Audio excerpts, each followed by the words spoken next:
The human mind performs an extraordinary feat in its earliest years. It builds an understanding of time without any direct instruction. This process, as we're discovering, presents one of the greatest challenges in artificial intelligence. In our quest to understand the nature of the mind itself, we find ourselves at a remarkable threshold. Welcome to Deep Thoughts, where we examine the fundamental patterns of how humans think, learn, and perceive. Our computational tools have begun to mirror aspects of our own cognition. Yet creating true artificial general intelligence requires understanding the deeper principles that guide human thought. I'm Evan Goldstein, licensed engineer and data scientist, and I invite you to join me on this journey into the very essence of what makes us think. Of all the abstract concepts that challenge both human minds and artificial intelligence systems, none is more fundamental or more puzzling than time. We cannot see it, touch it, or measure it directly, yet it shapes every aspect of our existence. While computers can track timestamps with perfect precision, they struggle to develop the rich, nuanced understanding of time that humans possess. How do we come to understand something so intangible? And what might this tell us about creating truly intelligent machines? And this is a continuation of a previous episode on transcendental concepts. Time is a transcendental concept in that it defies a certain level of definition. And if you want to see the previous video that describes this in more detail and how it relates to time before continuing on to this video, I would click on that video here. Thank you. Consider how a child first encounters time. Unlike learning about tangible things like toys or food, understanding time requires something much more subtle. The ability to recognize patterns in experience, to anticipate future events, and to remember the past ones. This journey begins not with sophisticated philosophical concepts or precise measurements, but with simple everyday experiences that gradually build into a complex understanding of temporal existence. For artificial intelligence to develop a similar understanding, it may need to follow a similar path of discovery rather than being programmed with predefined concepts of time. And if you feel that watching this episode is a valuable use of your time, I would appreciate it if you would hit the like button. Pressing like lets me know that I'm making content you want to see, and it helps spread that content to others. Thank you for supporting this channel. In our exploration, how minds grasp the intangible, we now turn to the fascinating process of how humans build their understanding of time. Like architects designing an invisible structure, we construct our conception of time not from blueprints, but from countless experiences, each adding another element to our understanding of this most mysterious dimension of existence. This example shows how understanding complex ideas doesn't happen all at once. It develops gradually through experience and practical need. The same is true for how we learn about time. A child's internal grasp will be basic, like rough sketches that sharpen with experience and necessity. For instance, infants. Infants have a limited understanding of the world, making it hard for them to predict their parents' future actions. When they hear they'll get something later, or tomorrow, or that they have to wait, it all feels like the same to them, simply being told no. In their minds, those phrases all signal a potential disappointment. When a little one starts to develop his imagination, enough to guess what others might do, and to remember events over time, they might begin to notice that later usually leads to something good, while no does not. This understanding can help them form a hopeful mindset whenever they hear they'll get something later. It becomes a way for them to cope with the initial disappointment, reminding them that all they need to do is wait for something better to come along. While later and no may have felt pretty much the same at first, they start to mean totally different things as the child grows. When she hears no, it's like a door slamming shut on her dreams, making her feel like she has to fight harder for what she wants or just give up. But with later, there's a glimmer of hope. It opens up new possibilities within her mind. As she transitions from babyhood to becoming a lively toddler, she begins to notice all sorts of new issues that didn't really register when she was an infant.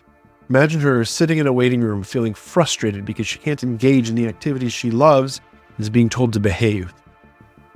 While the adults might see this as boredom, for her it's just an overwhelming urge to move and explore. Doesn't think about time being wasted at all. Fast forward a bit and someone tells her she can hop off her chair when the clock is ticking. At a certain point, she'll find herself glancing up, watching the minute hand creep closer to that magical number. At last, freedom. As she experiences this scenario multiple times, she's going to begin to predict the clock's movement within her mind. And that gets her excited about what's coming next. It doesn't even have to be a clock. She might find herself anticipating the end of a church service or having memorized its structure. By paying attention to the clock, she starts to lay the groundwork within her mind for understanding how duration works. No need for her to have some innate grasp of time. She's simply observing the clock's hands. And surprisingly, her learning journey flips our usual expectations on their heads.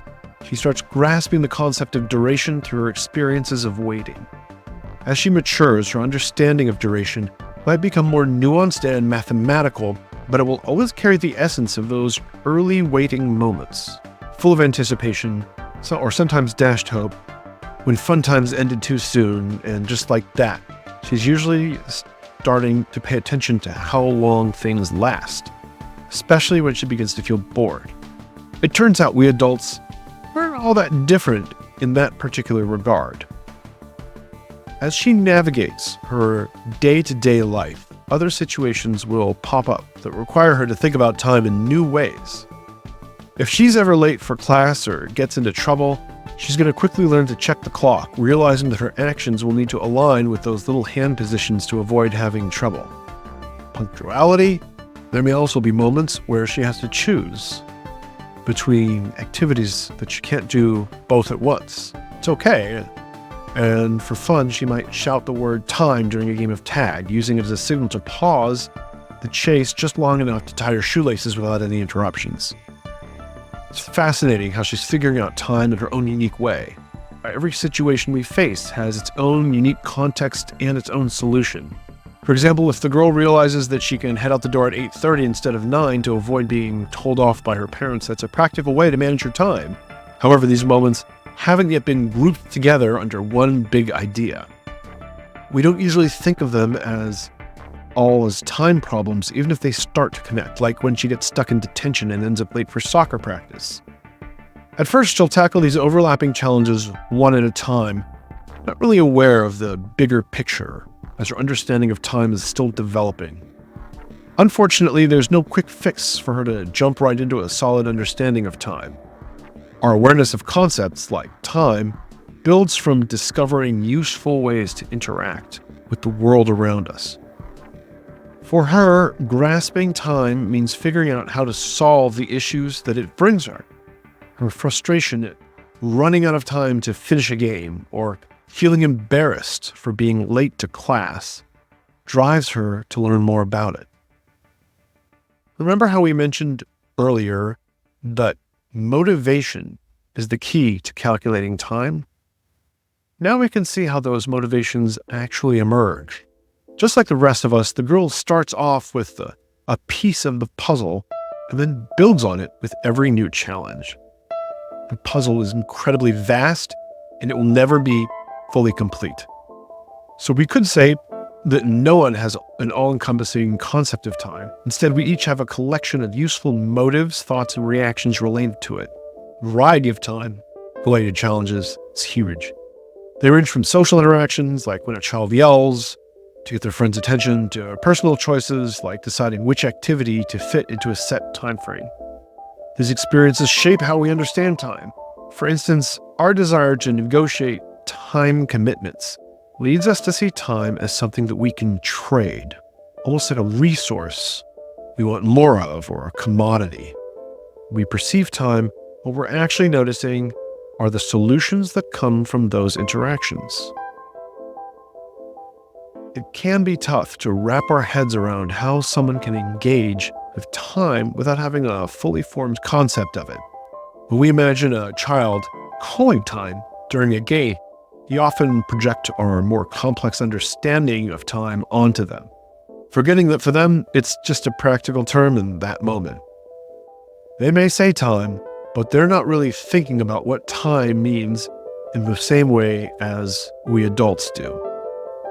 What we know of time, its flowing nature, its one-way direction, its inability to be shared or divided, emerges not from some pre-installed knowledge in our brains, but from the extraordinary journey of the human experience. We are like investigators piecing together an infinite puzzle, each life experience adding another piece to our understanding. The process is so gradual and so natural that we often forget it ever happened, leading us to believe that we were born with this knowledge already in place. But consider the remarkable truth that every human mind must construct its own understanding of time through countless small discoveries and challenges. A child learning to wait for a promised treat, a student racing against a deadline, a parent planning for their family's future. Each of these experiences shapes our understanding of this mysterious dimension in our own existence. This insight has profound implications for artificial intelligence. To give an artificially intelligent system a pre-programmed concept of time would be like giving someone the answers without letting them understand the questions. True understanding, whether in human minds or artificial ones, must grow organically from simple seeds nurtured by experience and necessity. Just as you can't teach a child to truly understand time simply by showing them a clock. You cannot expect AI to grasp time's essence through mere programming. This exploration is just the beginning. As we continue our journey into understanding consciousness and cognition, both human and artificial, we'll discover how each moment of awareness, each instance of learning, contributes to the vast tapestry of understanding. In this way, time itself becomes not just something we measure, but something we create through our collective experience of being alive and aware in this fascinating world. The beauty of this process lies not in its perfection, but in its endless capacity for growth and discovery. Each generation, whether of human minds or artificial systems, must construct its own understanding of time from the ground up. As we work toward creating artificial general intelligence, this insight becomes crucial. We cannot simply program time perception into a machine any more than we can download it directly into a human brain. Time is not just a measure of existence, but a testament to intelligence itself. The remarkable ability to learn, adapt, and build understanding from experience. Perhaps it will be in teaching machines to discover time as children do that we will finally understand both intelligence and time itself. Don't stop now. I have dozens more videos. This video is part of a playlist, which I'll post for you here so that you can go through and watch other videos that are similar, or you can watch our newest videos, and we have lots of other playlists. So keep clicking, keep watching. Click over there, right there.